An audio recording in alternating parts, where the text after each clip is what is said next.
Again, I'm Tracy Farrell, one of the co-hosts for this event. And before we get into our panel, I just want to remind us of some housekeeping items. First, put all of your questions into the Q&A, please. All speakers will present, and then we'll follow that by a 30-minute discussion with all of the speakers from the panel.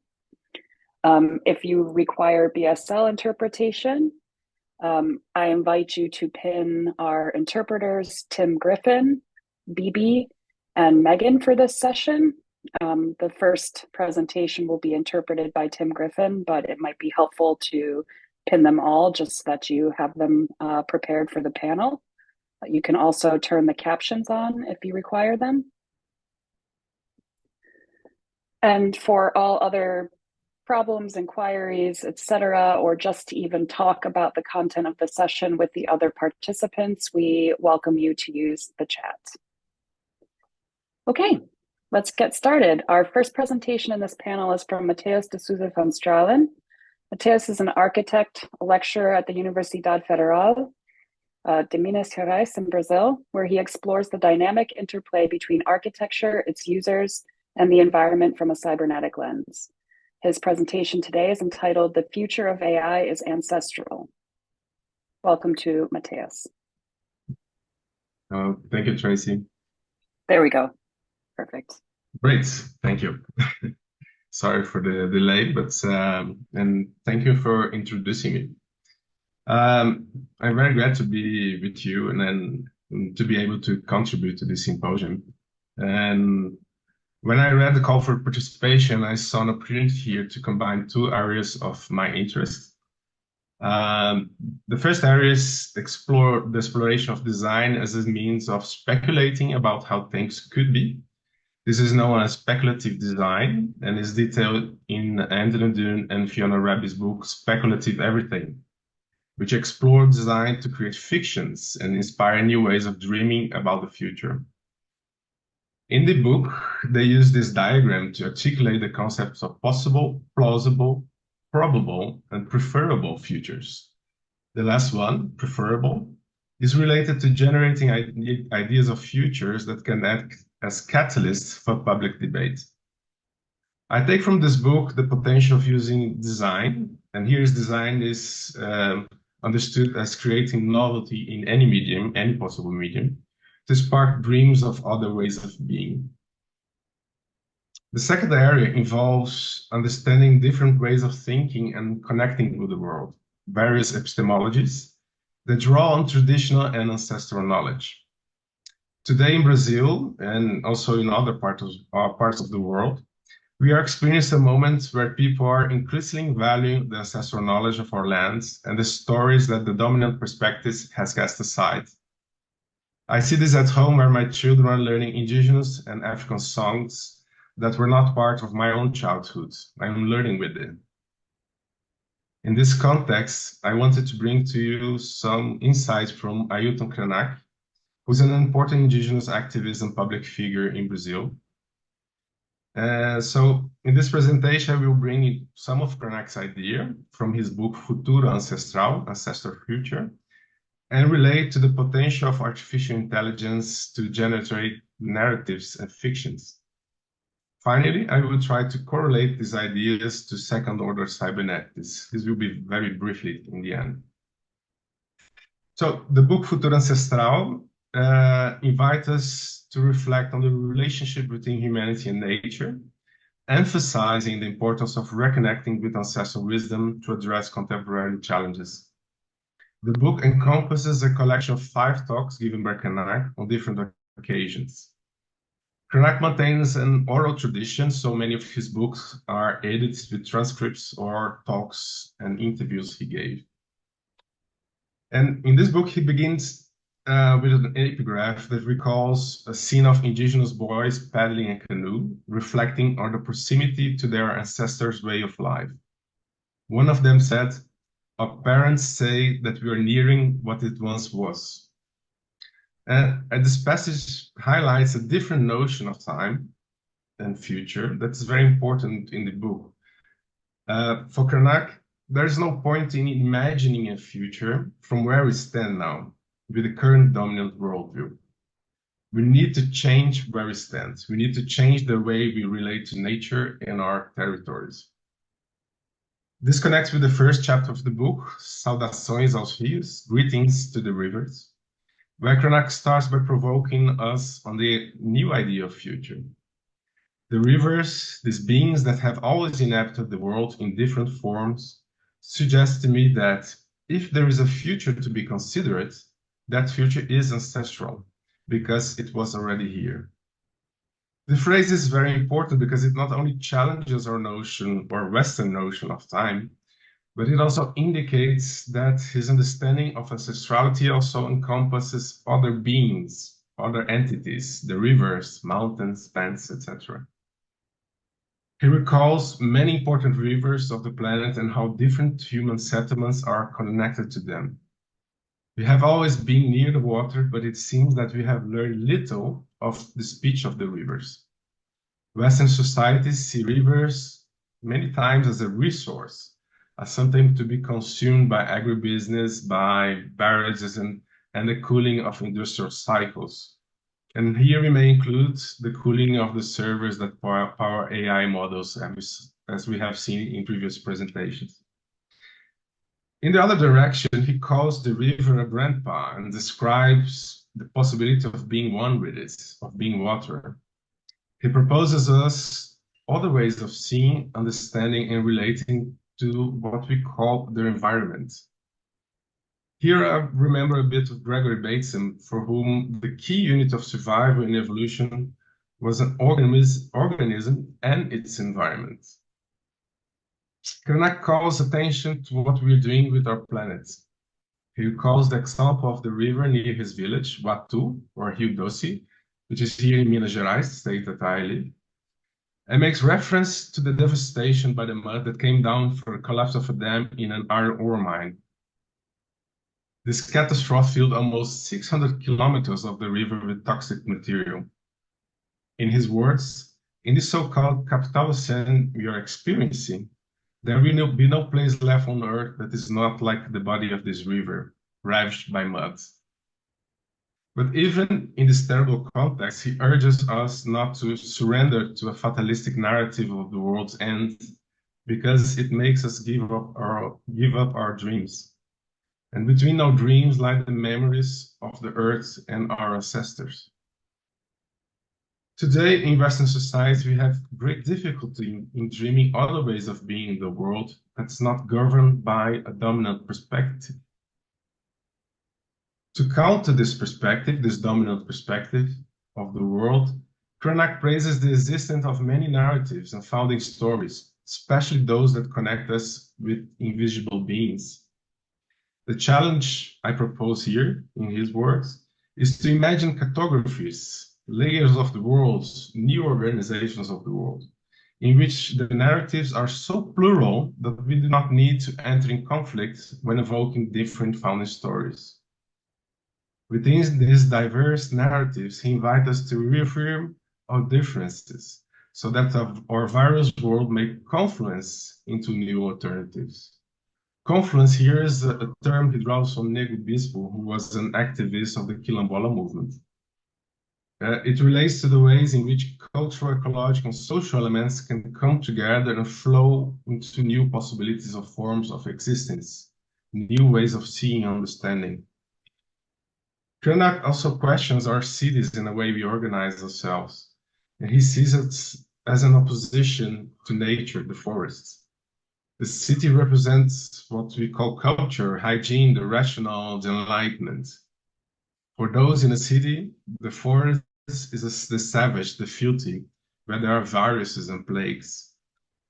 Again, he highlights how we have separated ourselves from nature. For Krenak, we have been transformed into spectators by our gadgets that have become prostheses of our body. The city has been invaded by industry and production, and has transformed the logic of collective being, of collective life, into private life.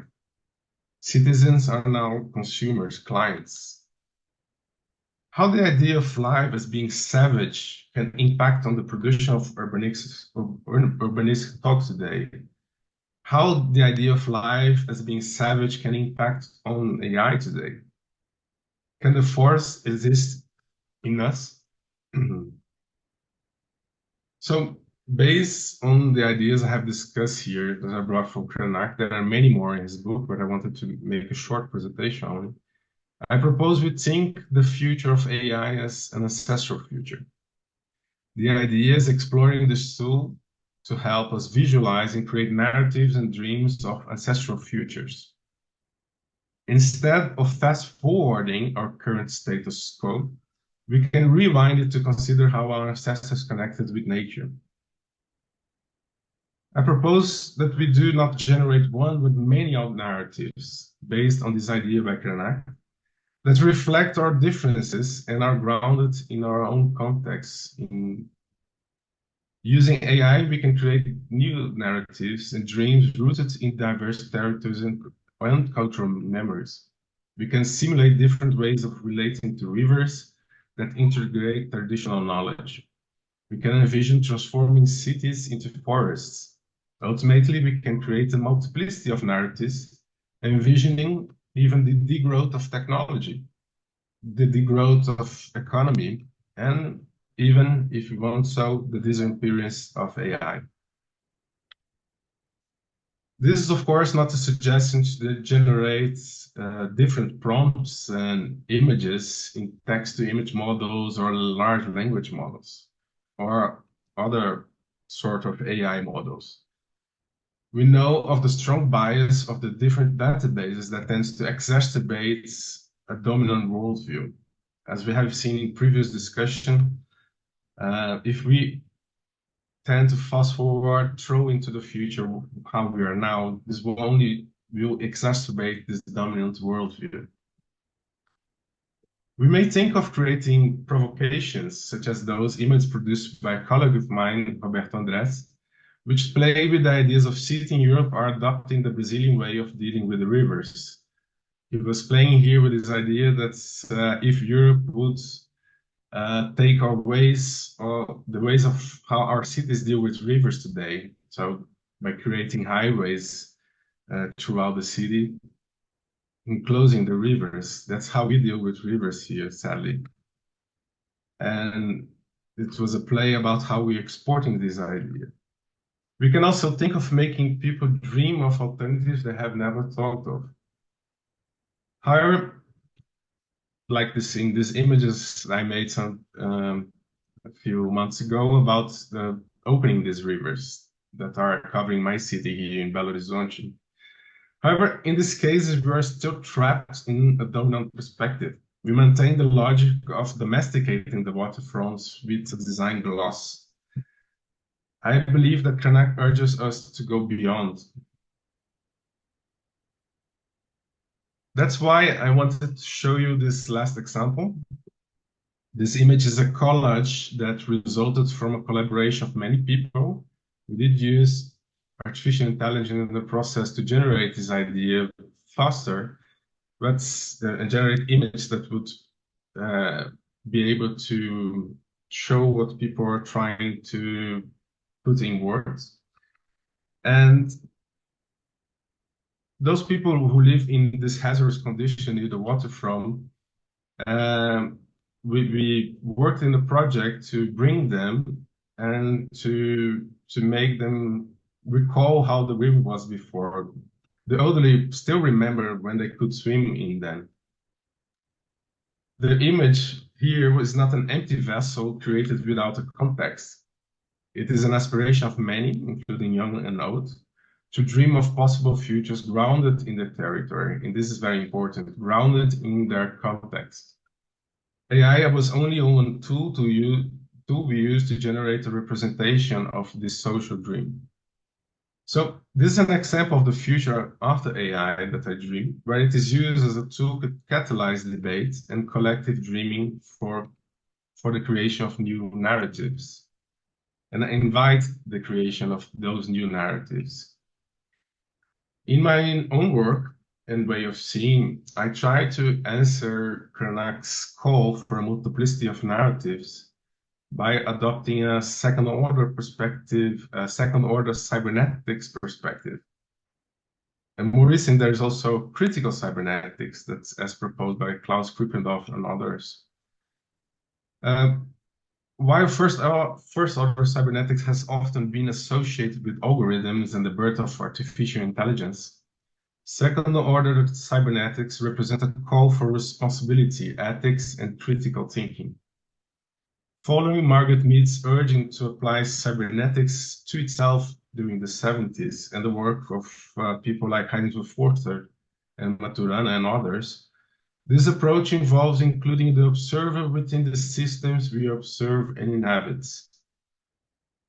Thus, it is a call to recognize ourselves as integral parts of this system.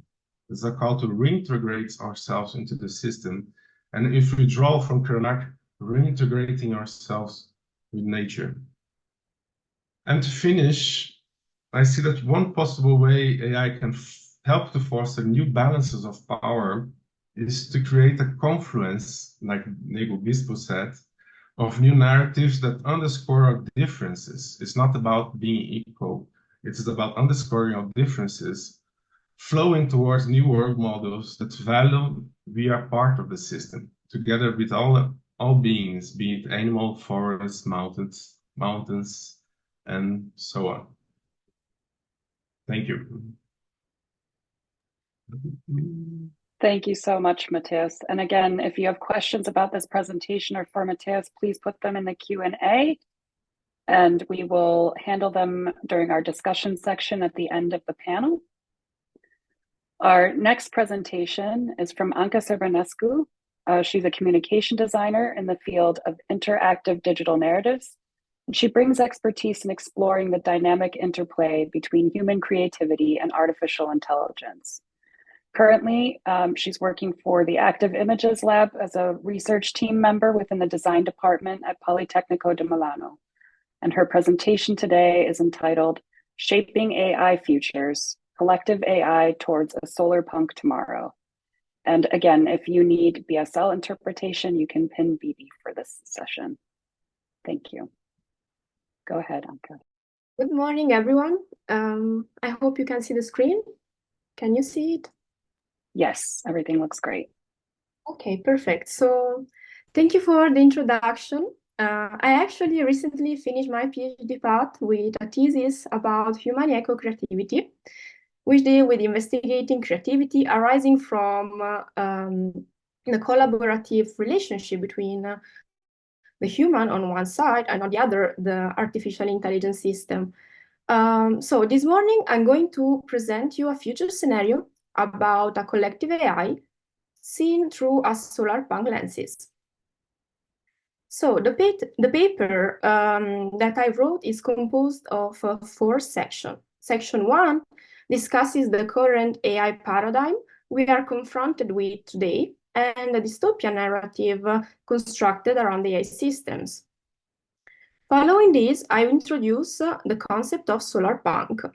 And in section 2, I'm going to introduce the concept of speculative design and examine its aim to currently reality and how can critique the current reality. So I also introduce a post-humanist perspective, interpreting it in the paper as the entry of humanity into a new era of coexistence with various multi-species in an interconnected ecosystem. Then section 3 reflects on the facilitator role of the designer in employment of a speculative design and presents the future scenario. And finally, section 4 is dedicated to discussing the collected reflection, highlighting the benefits of a Solarpunk vision in relation to the AI imagery. So the current discourse on AI is dominated by a prevalent dystopian narrative. In many scenarios, AI becomes sentient, that means self-aware of itself, ultimately taking over the human species. The mainstream narrative is about reversal of control, where humans initially govern AI, but eventually, when AI breaks free, it attempts to destroy mankind. This negative portrayal of AI underscores fears and concerns about its potential impact on our future. The current narrative and imaginary surrounding of AI have significant implications for the future relationship we aim to build with such systems. AI imagery go beyond mere fictional depiction of future social realities. In fact, they are creative constructs that actively shape technological, sociocultural, philosophical thought. What we lack, however, is a positive vision of AI with the current narrative we possess. Hence, the Solarpunk perspective comes in to help by providing positive and future directions, new approaches, and new visions. The word Solarpunk is made up of two terms. The first term is solar, and it refers to the sun, which provides the vital energy and sustenance for the life on Earth. And punk instead refers to the struggle against injustice and all that is not sustainable.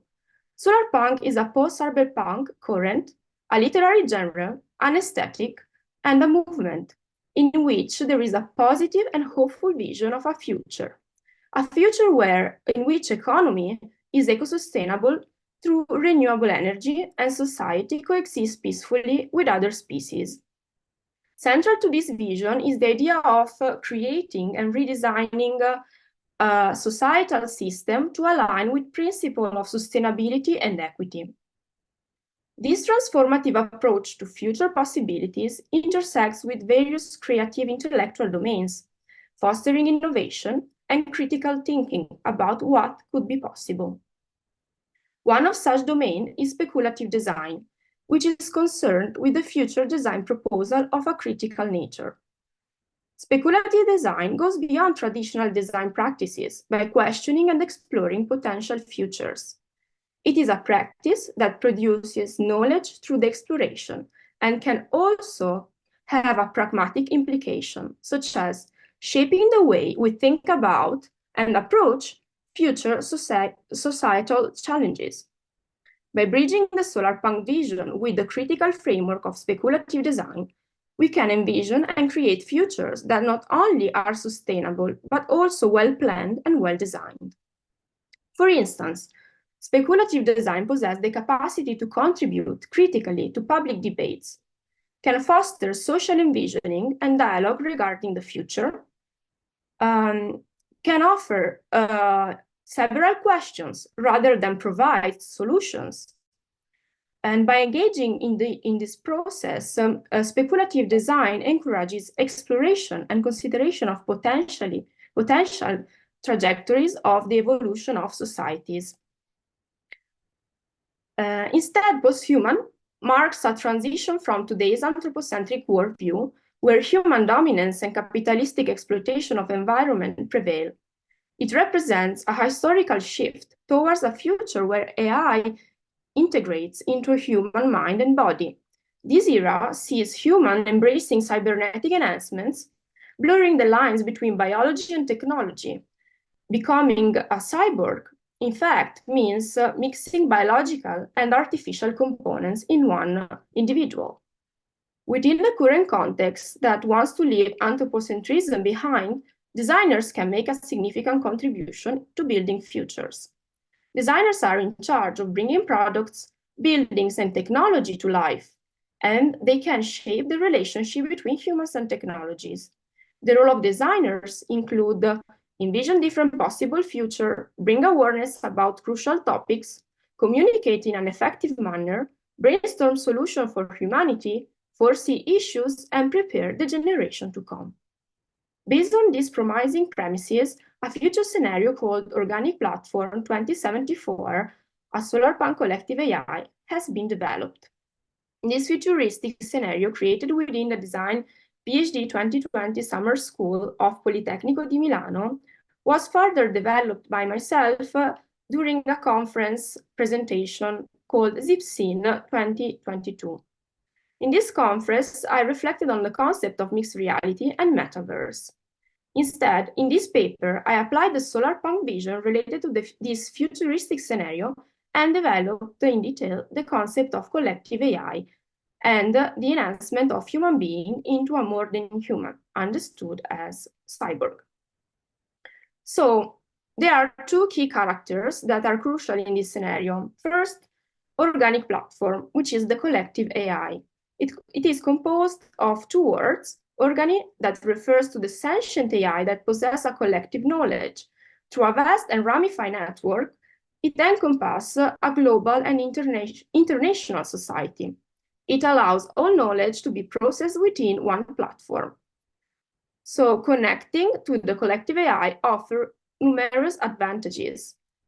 Foremost among them is the immediate exchange of thoughts and sensations with any connected entity, transcending traditional language barriers.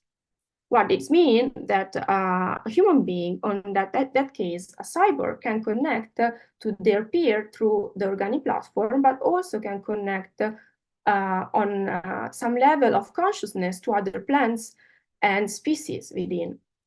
So, moreover, the expanding repository of knowledge within this organic platform accelerates scientific advancement and facilitate a more equitable distribution of resources, thereby enhancing collective well-being. The organic platform can be joined by com-thinkers. Com-thinkers is a word composed by com and thinkers. Com stands for community, while thinker refers to a new type of citizen capable of accessing the shared knowledge and expanding it through new insights and achievements. Anke, may I ask you, just for the sake of our interpreters, to please slow down just a little bit? Thank you. Okay, I'm so sorry Thank you so about much. that. So I was explaining com-thinkers as characters that plays a crucial role within the society. And they are connected through the organic platform, through this device that they are wearing, and that enable them to connect to all the knowledge. And thanks to that, they have one goal, their life goal. They are assigned, I mean, once they are connected, they are assigned to some task they can choose from that considers their personal skills and abilities. So they can have this task to fulfill through their work, and they consider this task as a personal challenges to improve themselves in order to reach the best version of themselves and actively contribute to the well-being of society.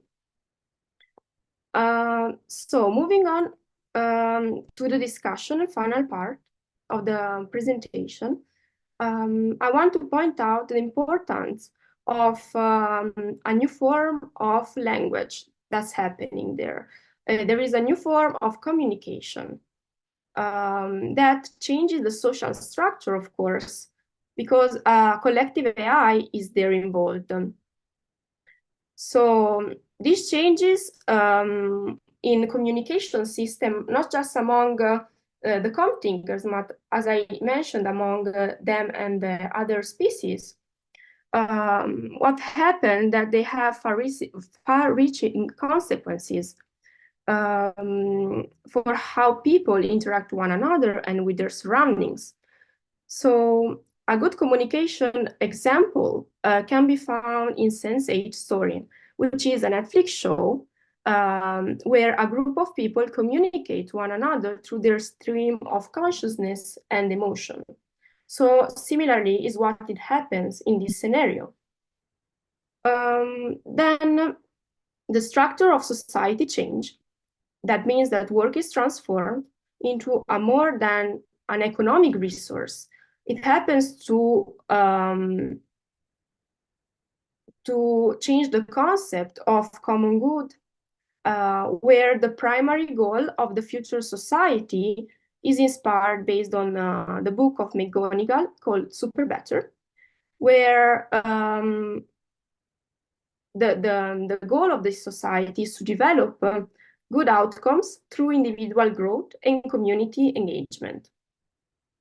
So calm thinkers, as they are known, embody this ideal by trying to be the best version of themselves while actively addressing community concerns, both broad and local. In this concept, reward is not just purely monetary. It also comes from the gratitude and the satisfaction from making meaningful contribution to society and the environment. Plus, the future civilization that I introduce here adopts a non-human perspective. This trend toward a post-human ethos represents a break from the anthropocentric perspective. In this scenario, humans recognize the value of a larger ecosystem in which multi-species cooperation is the pillar. Thanks to the body integration of humans that becomes more than humans and as beings, we have this unique figure of cyborg. That is something that also emerged from this scenario. So to end the presentation, my proposal calls for the development of a Solarpunk scenario that integrates emerging technologies with sustainable ideals. I emphasize the importance of using these scenarios to promote the development of a friendly AI by envisioning a future where AI is seen as collaborative rather than just a tool to exploit. This approach aims to foster a more harmonious relationship between humanity and technology, and as well between humanity, technology, and nature. I hope this contribution will inspire further research and dialogue in both academic and practical domain, bringing together closer to realizing the transformative potential of Solarpunk concepts in building a sustainable and equitable future. Thank you for listening. And sorry for being super fast in presenting. Thank you so much. Thank you so much for that presentation. They're all very interesting. May I ask, do we have Chantal, our third speaker for this panel, as an attendee? If you could write in the chat what name you're using in the chat so that we can make you a panelist. Or raise your hand. Or raise your hand. I'm not sure that I see her.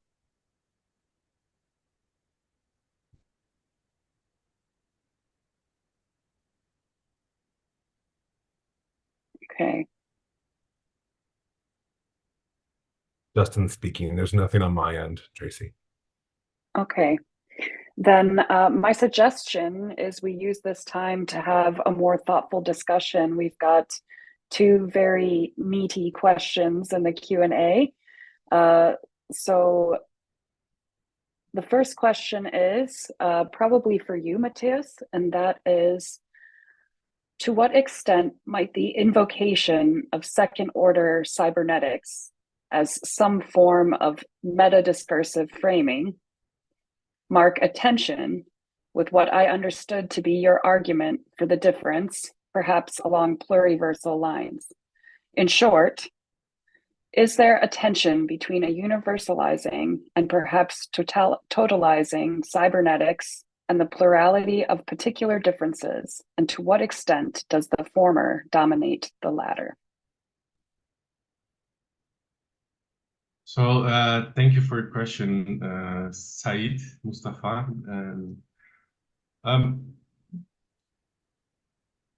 I think when we think about first order cybernetics, there is of course a tension between this plurality of views, and because it tried to create a language that we can analyze different forms of systems, living systems, and also social systems, machines, AI, etc.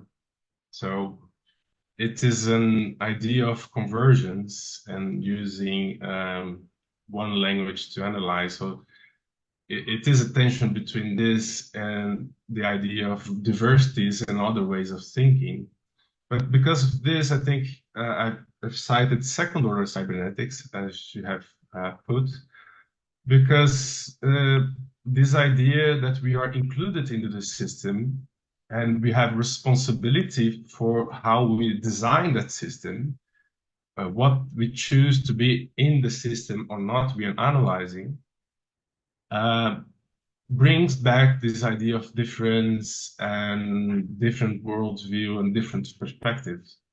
It also brings back the idea of responsibility for what we are doing then, how we are bringing, what we are bringing into the system, how we are relating to that system.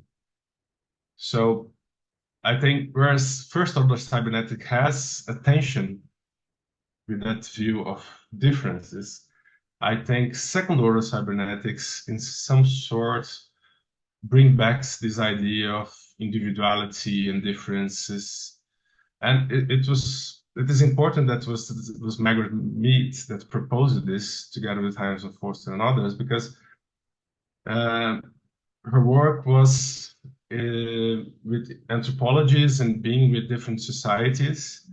And as a participant observer, seeing that she was changing the way people were behaving when she was present. So it doesn't have a detached view. I think for anthropologists that work in the field, it's easier to understand that. But during the 70s, I think other disciplines didn't think like that. And today, I think there are many disciplines that don't think like that. They still have a detached perspective, an objective perspective of the world. So I don't have this really a deep discussion about this, because this presentation for me is like a place to start, not a place of end. I want to continue to discuss these ideas of Cranach together with second order cybernetics. But I did plant the seed on the end, telling about second order cybernetics, because I believe there is something there. This idea of taking responsibility for your actions and understanding that we are embedded in the system that, as Cranach says, it doesn't matter what you do when you, in this dominant perspective, you can throw everything to the future and it will be grounded of this world that's based on a dominant perspective. So I hope I've got a follow-up question that might continue from that, which is, again, from Mustafa. Second order cybernetics does include us in the system loop, but we are not folded into the system in the same way, i.e., it is not a flat or level playing field, no? I think this is a kind of question about ethics and moral. So the idea of ethics being internal and moral being trying to externalize this into others. So it does bring me, the observer. I'm taking responsibility for it. I don't say it brings you or we in a kind of manner I would like. This will be a question of morality. I want you to be included like this or like this. So that's why it is an internal cycle. It's about my ethics in including myself and knowing that I don't have the right perspective. I have my perspective. Just one last follow-up to clarify that question was that it's not about ethics, but also politics in the sense of power relations. I'm not sure if that changes your answer at all, and then we'll move on to. Yes, it's a good point. And then we enter the realms of conversations. You cannot access what I think, and I cannot access what you think. And then we have conversation, we have politics. So it's true that I think cybernetics has avoided politics for long.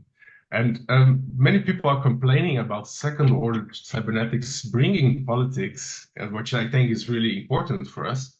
And it's just politics is the way that we can converse and make these relations possible between us, me, and we. Thank you so much for that. The second question is for Anke. To what extent does this deployment of solarpunk thinking reinscribe techno-utopianism, e.g., California counter-cybercultural visions, and a particular sense of the post-human that arguably recenters a certain anthropos within the anthropocentric through its articulation and attempt to implement this project? Thank you for the question. I think I read it and scan it all over again 2 times to understand and try to provide a full answer. So I was thinking to divide my answer in 2 parts. So first address the topic of Solarpunk that has also more pragmatical implications. So maybe that wasn't super clear because I have enough time to explain. But Solarpunk is not an utopistic vision. It has pragmatical roots and is not opposite to dystopian vision. What is interesting to point out that there are current already available examples, such as you can find in permaculture design, that are concerned for reducing the use of energy and using in an efficient way what have today available as resources, and to keep on creating a sustainable cultural environment. Another example of solarpunk pragmatic approaches can be found in the use of technology to realign social and economical institutions to allow to communicate to one another in facilitated manner, which may also help communities to cope with the current world affected by climate problems. And it is, as I mentioned, a movement composed of activists as well that are conducting on daily basis and moving on towards these community values of inclusion and connecting with the second part of the questions about the anthropocentrism and post-anthropocentrism, I can say that I partially agree to the fact that moving towards a post-anthropocentric perspective, it actually realigns with, let's say, a healthy concept of the human being that is not taking into account just itself as a human being, but it becomes aware of the surroundings. And it's not being at the center anymore, but it realigns with values of the otherness in the respect of different species out there. So in a sense, it values what means to be human, but at some point it transcends that mankind that we now, the concept of mankind we have today, since it becomes more flexible to transcend the mankind and is not afraid of becoming more. And more, it means just shifting the perspective and having also some sort of body enhancement or mental enhancement. And as I presented in the case of a collective AI that collects all the knowledge and you can easily access and contribute and feel part of something bigger. Thank you so much. I responded. It was an intricate question. We actually have a follow-up to this question, which is, given the asymmetric power relations between different solar punkers within the movement, to what extent might certain framings of the new human be in tension with others? What do you mean by others? Are you meaning the other people currently involved in the Solarpunk community or the otherness of the multi-species? I'm not sure if I correctly understood that. Just one moment, I'll wait for Mustafa I mean, I guess to... he refers to the Solarpunk within the communities, probably. The former, yeah. Yeah, within the Solarpunk community, of course, there is a diverse plurality of ideas. We have a common, shared knowledge about the. I don't know how to explain that. There is a manifesto of different points of ideas that we all share as a common ground, and you can easily find it online. There are several manifestos out there.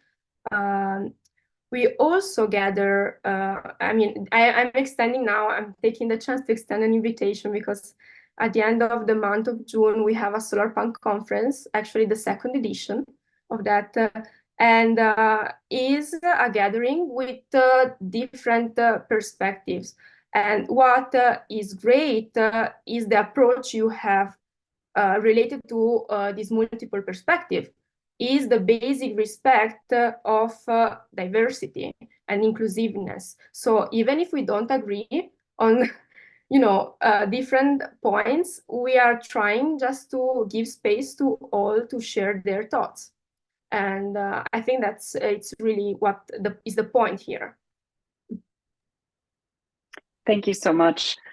Similar to what Ben did with the first panel session, I'm really curious to hear your responses to each other's presentations. There's some crossover themes about collectivity, maybe potentially also some tensions there. I would just be curious to hear your thoughts about how you think your presentations relate to one another. I'm not sure which one of you would like to handle that first. Mateus? Okay, since I presented first, I maybe follow the order. I think it was really interesting to see Anke's presentation. I've been following this idea of Solarpunk and the Solarpunk community from a certain distance, but I really like the idea of bringing new narratives, and I think this may be one possible narrative. However, I think they are if I relate to my presentation, they are connected to the first idea shown as design as a way for social dreaming, but is grounded on our today's perspective. And we are trying to have today's perspective and fast forward this to the future somehow, linking to our world now and then fast forward into the future. However, what is interesting about Krenak's provocations is that our current perspective is a dominant worldview, and this dominant worldview is related to many of our tragedies. And as we have seen in previous debates, if we think about how much it costs for the environment to use an AI model, we have to think twice. Also, are those gadgets, as Krenak say, that are coupled into our body, they are products. They are products that are being sold to someone that want to connect even more, and ultimately, what he says, become a spectator of everything that's happening. I think that with AI, this idea of spectator with AI is very powerful. We're going to be a spectator of what AI is doing for us and writing for us, generating images for us. Even if those images are compelling, even if those images are about creating bondings and being together, entering into conversations, etc. So for me, it was really interesting to make this presentation because, as Anke said, I have used these models, I have used this idea of speculative design with my students in my class. And when I brought this idea of Krenak, for me, it was like mind-blowing because I have to change my own perspective of things also. I have to ground myself more in my context.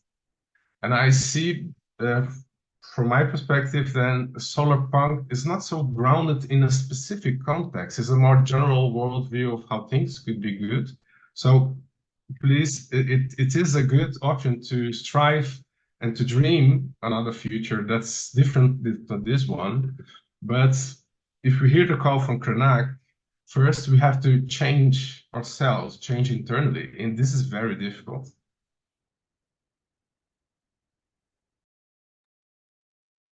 Thank you, Mateus, for your comment and reflection, really precious on this topic. We have like unique moment to confront one another, which is not easily happening all the time. So I want also to take the chance to say that I really appreciate your presentation about Ancestral, and from my perspective, can be easily integrated into the Solarpunk movement, which is not just moving forward, but is integrating also what we have as meaningful experience from the past and reviving it with another perspective in our current world, and connecting with those meaningful things that we forgot about them, that talks about our roots related to culture, language, and so on. So I really was fascinating about your presentation, and thank you about that. And of course, the reflection related to AI, even though I presented a more positive relationship with a collective AI, of course, it doesn't mean that it's a naive vision of AI. I am fully aware about the risk that working with AI implies, not just today, but also for tomorrow.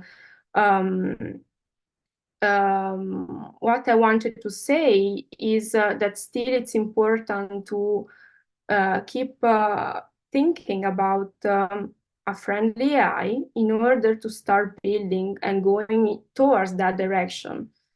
I still keep thinking, and from the evidence from the literature, that the prevalent narrative discourse that we can easily see on TV series and shows perpetrates this narrative about negative AI, that it's not okay to have just this sort of voice. Related to the Solarpunk vision that I applied, the pragmatical implication of having this such vision they are in their infancy. Actually, it is a literary genre that started that way. That is a recent one. It's like if I'm not getting wrong, I have to check it, but it's out there, like not much more than 15-20 years. So based on the literature, what it's out there available is in infancy. So from pragmatical like design frameworks, is nothing yet out there. So I would love to keep searching in that direction and start building, for instance, some pragmatical framework also to develop with students. That would be really nice. I just have one comment, Anka. Maybe the idea of Krenak is not about integration, and I think this is important. It's about keeping differences, and because we don't want another dominant worldview.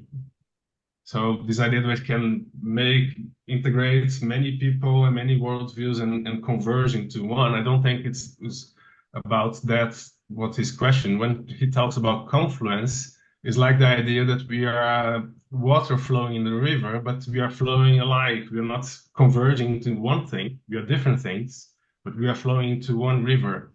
So I think this was important for him because in this book he tells a story about how he was an activist in the Amazon forest together with Chico Mendes, who was a seringueiro. Seringueiro is someone that extracts rubber. And he was eventually killed for this because he was acting against the idea of creating chunks of the wood and giving these territories to people to extract.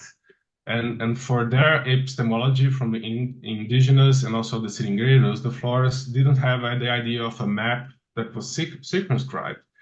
So it was a very powerful movement. And in the end, Krenak said, okay, what we do with this movement, it's going to be a political party. It's going to be integrated into a bigger structure. And then they left the movement just because they did it to the point to be integrated or co-opted into another system. So just a comment about the specific word, nothing about overall. Yeah, I see it there. The risk is there because converging in one big platform could not be like there is a risk there. Maybe we should rethink in a way like of having a distributed AI system where maybe as we connect to the system, the power is not centered. It's distributed within the nature, probably. Nature means as environment, natural environment. You might have seen that there's a comment in the chat, Mateus, that regarding Mustafa's question, that perhaps it would be worth in your project to differentiate between Bates and cybernetics, which you referred to, and where difference is a central idea, and which does move back and forth, folding and folding, and Forster's, which is more human-centered. Would you like to comment on that at all? Yeah, my comment would be that I have to think more about this. Like I said, I think I have heard a lot of presentation about Bates's ideas of differences, about frictions, about fictions, but I had to reflect on that then. As I said, I'm trying to plant a seed here, and your comment will help this to think about this later.